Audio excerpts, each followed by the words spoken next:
Mesdames et messieurs, bienvenue à cette session d'information de 13h de la télévision du Burkina. Pour le sommaire, tristesse et consternation, c'est l'expression des visages ce matin à Amdalaï, Kilouin, Dapoya et les riverains du pont Kadiogo. Ils ont été inondés par les eaux de pluie de ce mardi. Images et commentaires en début de journal. Et puis, dans l'actualité internationale, répression sanglante d'une manifestation anti-gouvernement. Le bilan est lourd, près de 100 morts, des victimes issues majoritairement des régions Oromo et Amara. Voilà qui fait la une de cette édition. Bienvenue à tous. Amdalaï, Kilouin, Dapoya, tous ces quartiers de la capitale burkinabé se sont réveillés ce mardi, les pieds complètement dans l'eau. Et oui, la pluie de ce matin a également fait des dégâts tout au long du pont Kadiogo. Nongba, Kouda et Yolande Lompo, reportage. Difficile de chiffrer les pertes pour le propriétaire de ce restaurant situé au quartier d'Apoya. Contraint de suspendre ses activités, Félix Bayala et ses employés sont en train de sauver ce qui peut encore l'être. La pâtisserie, la cuisine et la salle à manger sont inondées. Et pour ne pas se faire électrocuter, le compteur a été sauté. Ce matin, je suis arrivé très tôt et ça a commencé petit à petit et à un moment donné, j'ai vu que le niveau d'eau ne faisait qu'augmenter. Là, en 2009, le niveau d'eau était à 1,80 m. Et présentement, nous sommes peut-être à 80. Le niveau d'eau est à 80 au niveau de la hauteur ici. Et un peu devant, nous sommes à 1 mètre quelque chose. Ici, dans ce quartier, face à la montée des eaux, ces dames sont restées impuissantes et ont désormais le regard tourné vers la mairie.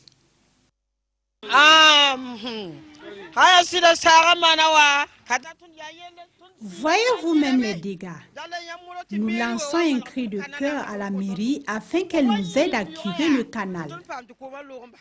Non loin de là, quelques curieux postés sur ce pont au quartier d'Apoya et sur le pont Kadiogo suivent le mouvement des vagues. Ça nous rappelle la pluie du 1er septembre passé. C'était la même quantité, sinon qu'on est en train de dépasser le niveau. Parce qu'à ce même endroit, il y avait des maisons qui sont parties et je constate que aujourd'hui encore, c'est la même quantité. Et j'ai peur pour la maternité Pogbi et puis l'école qui est derrière nous, parce que assurément les murs risquent de céder. On a dit entre-temps à ces vendeurs de voitures de dégager leurs voitures de là et ils s'entêtent toujours de les mettre là, ce n'est pas bien. Ils n'ont qu'à dégager, sinon ça va endommager encore beaucoup de choses.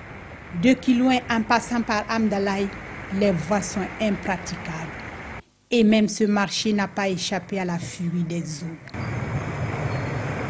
À présent, les nouvelles du président du Faso après N'Djamena hier où Roch Marc Christian Kabouri a assisté à l'investiture du président tchadien Idriss Déby Itno pour un 5e mandat. Le président du Faso est arrivé ce matin au Congo, précisément à Olombo, c'est à 420 km au nord de Brazzaville pour une visite d'amitié et de travail avec son homologue Sassou Nguesso. La visite sera marquée par une rencontre entre les deux délégations dans le village natal du président Sassou à Oyo, un dépôt de gerbes de fleurs au caveau familial et des discussions avec une délégation de la communauté burkinabé vivant au Congo. On y reviendra plus en détail dans nos prochaines éditions. Ambiance festive du côté de la lagune Ébrie. Dimanche 7 août dernier, la Côte d'Ivoire a célébré ses 56 ans d'indépendance. Amitié et bon voisinage oblige. Tag Seba Nitiema, le gouverneur du sud-ouest du Burkina Faso, a fait le déplacement de Bouna dans la région sœur de Bunkani en terre ivoirienne où il a pris part à ces festivités. On en saura plus avec Issia Kanana. Bouna, chef-lieu de la région du Bunkani en République de Côte d'Ivoire. À l'instar des autres régions, cette localité du Nord a vibré au rythme du 56e anniversaire de l'indépendance de la Côte d'Ivoire. Une fête nationale marquée cette année par le conflit intercommunautaire qui a durement secoué le Bunkani. Moi personnellement je suis encore sous les effets. Aujourd'hui, je lance toujours un appel à l'apaisement, un appel à la réconciliation, un appel à l'union. Pour tous ceux avec qui nous vivons ensemble dans la région, voici le message que je suis en train de laisser présentement à la population de la région. Tout en moi, à mon humble envie, essaie À chaque fois, j'essaie de trouver les voies et moyens qui peuvent nous amener à une réconciliation totale pour cette région. Cette région fait frontière avec le Burkina Faso qui a accueilli une partie des déplacés au plus fort de la crise. Les deux peuples s'offrent ici l'occasion de resserrer leurs liens séculaires de solidarité et de fraternité. La qualité des relations, l'interdépendance de nos peuples est telle que je ne puis m'empêcher de venir. Le désir des deux peuples de vivre en paix dépasse de loin ces incidents malheureux qui du reste sont en train de se résorber par la qualité de l'intervention de M. le Préfet, par son engagement personnel et de toutes les autorités de la région. Ces relations sont déjà démontrées à un niveau très haut par les chefs d'État. Nous ne faisons que suivre les sillons qu'ils nous ont tracés. Les festivités du 57e anniversaire de l'indépendance du Burkina Faso se tiendront en 2017 à Gawa. Et le gouverneur du Sud-Ouest d'inviter alors son homologue ivoirien à faire un lobbying auprès des fils et des filles de la région afin qu'ils investissent dans leur mère patrie pour la réussite de cette fête nationale. Retour ici à Ouagadougou où le comité interparlementaire de l'UEMOA tient du 8 au 20 août sa 38e session ordinaire. Une rencontre axée principalement sur la contribution du comité au processus de rationalisation des organes de l'UEMOA puisqu'on parle réforme. Moussa Ouedraogo, Bouma, Ernest Nebier. Venus des pays membres de l'UEMOA, les participants à cette 38e session du comité interparlementaire de l'Union vont aborder plusieurs sujets. La question du budget du comité sera au centre des échanges. C'est le point principal. Tout tourne autour du budget. Vous savez, hein, c'est le nerf de la guerre. Quand il n'y a pas d'argent, on ne peut rien faire. Vous allez faire la plus belle programmation des activités. Si vous ne pouvez pas les financer, vous ne bougez nulle part. Au cours de cette session ordinaire, un point sera fait sur l'exécution à mi-parcours du programme d'activité 2016 du comité et le projet de budget au titre de l'année 2017 sera arrêté. Actuellement, l'UEMOA est dans une dynamique de rationalisation des dépenses de l'ensemble de ses organes. À cette rencontre, les participants vont mener la réflexion sur la contribution du comité à cette dynamique de rationalisation. La première attente, c'est d'espérer que le Parlement de l'UEMOA sera effectif, que au niveau des chefs d'État, il y aura cette volonté commune, partagée, pour renforcer donc, le comité interparlementaire et qu'il devienne un instrument pour défendre nos intérêts dans de plus grands ensembles, comme la CEDEAO, comme dans l'Union africaine. Au cours de la rencontre, les participants vont renforcer leurs connaissances sur les réformes de l'UEMOA à travers un exposé sur les procédures d'exécution des dépenses de cet instrument sous-régional.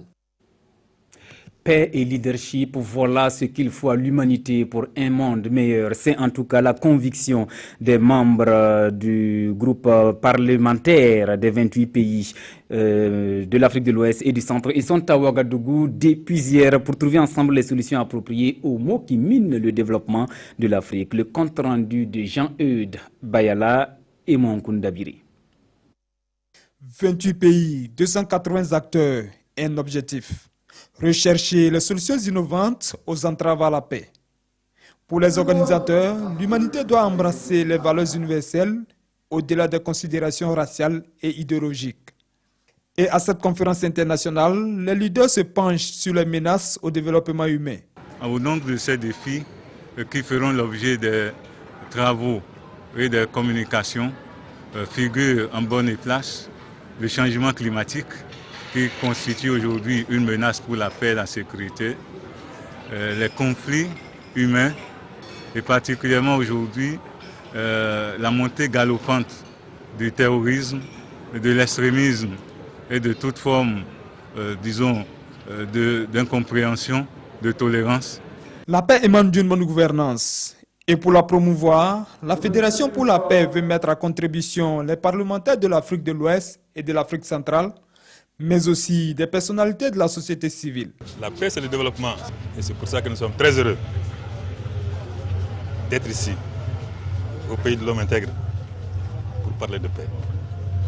Nous espérons que, comme partout où la Fédération pour la paix universelle a organisé des forats, que les choses se passeront très bien et que nous allons encore pouvoir bénéficier les expériences des uns et des autres. Cette rencontre va durer 72 heures et verra le lancement de l'Association internationale des parlementaires pour la paix. L'initiative vise, entre autres, à créer une plateforme en vue de capitaliser les expériences de ces élus pour la recherche des solutions aux problèmes majeurs du monde. Ouagadougou et Bobo-Dioulasso ne sont pas les seules villes concernées par l'enquête parlementaire sur le foncier urbain. Les membres de cette commission ont également déposé leurs valises dans la cité de Naba-Kango. Leur mission, auditionner tous ceux qui interviennent dans le domaine du foncier, avec en première ligne les anciens maires et les PDS. Sur place à Waïguya, retrouvons Irénée Kaboré et Herman Nestor Toué. Dresser l'état de lieu du foncier urbain, relever les irrégularités et proposer des solutions pour assainir le milieu. C'est ce à quoi va s'atteler la commission d'enquête parlementaire dans la région du Nord. Du 8 au 14 août, les membres de la commission dirigée par Bouema Bari vont mener des investigations dans les provinces du Yatenga, du Passoré et du Lorum. Le travail consiste donc à auditionner les acteurs de lotissement, notamment les ex-maires, également les services techniques tels que l'urbanisme, le cadastre, également les recettes des domaines et de la publicité foncière, également les anciens membres des commissions d'attribution des parcelles, afin de faire un diagnostic de ces lotissements. Donc nous attendons des acteurs qui nous disent en tout cas la vérité, qui nous donnent les vraies informations afin que nous puissions examiner et trouver les solutions pour l'avenir. Le gouverneur de la région a souligné la pertinence de cette enquête et dit avoir pris les dispositions pour la réussite de cette mission. Avec les parcelles, ça n'a pas été aussi facile comme on l'a constaté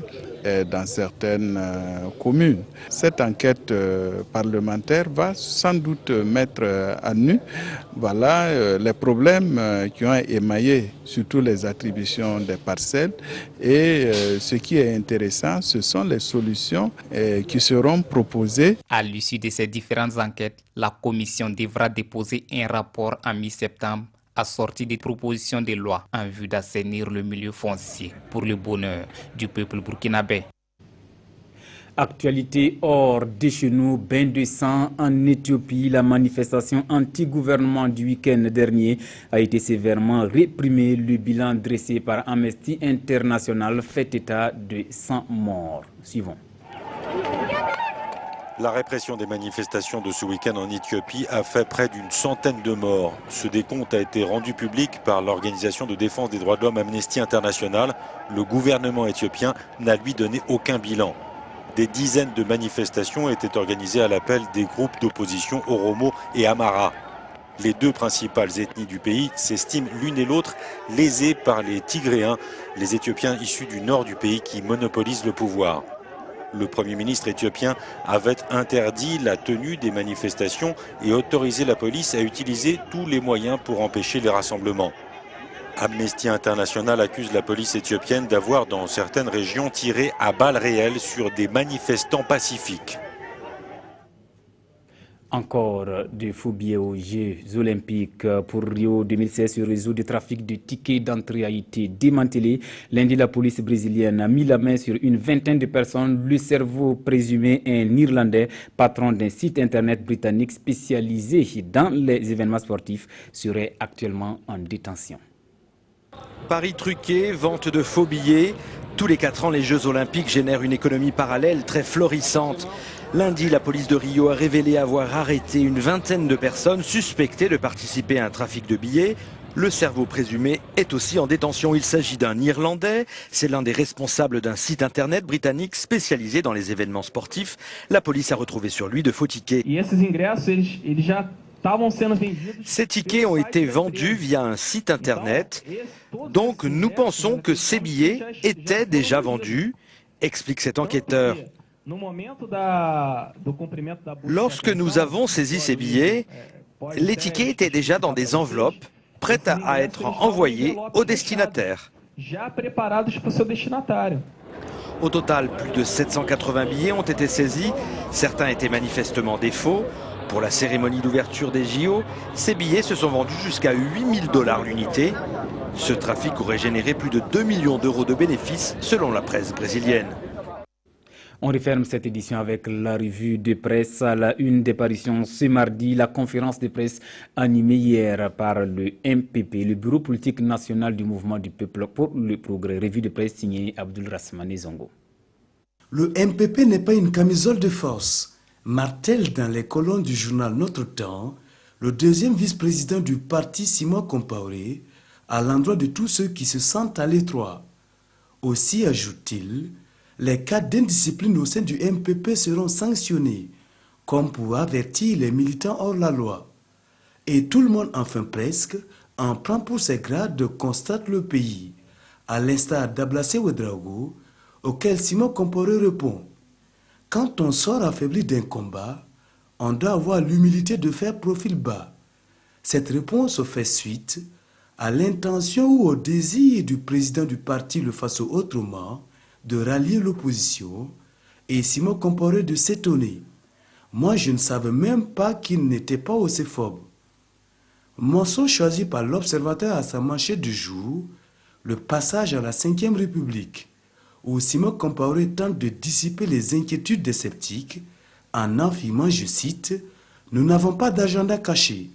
S'agissant du coup de fil supposé ou réel de Roch Kaboré à Blaise Compaoré, le MPP dans le quotidien d'État citoyen parle de polémique stérile qui n'est ni plus ni moins que de la diversion et de l'intoxication, dont le seul objectif, je cite, est d'entamer l'image du président Kaboré.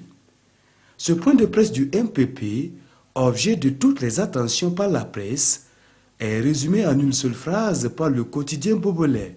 Pour l'Express du Faso, le MPP réaffirme son soutien au président Roch.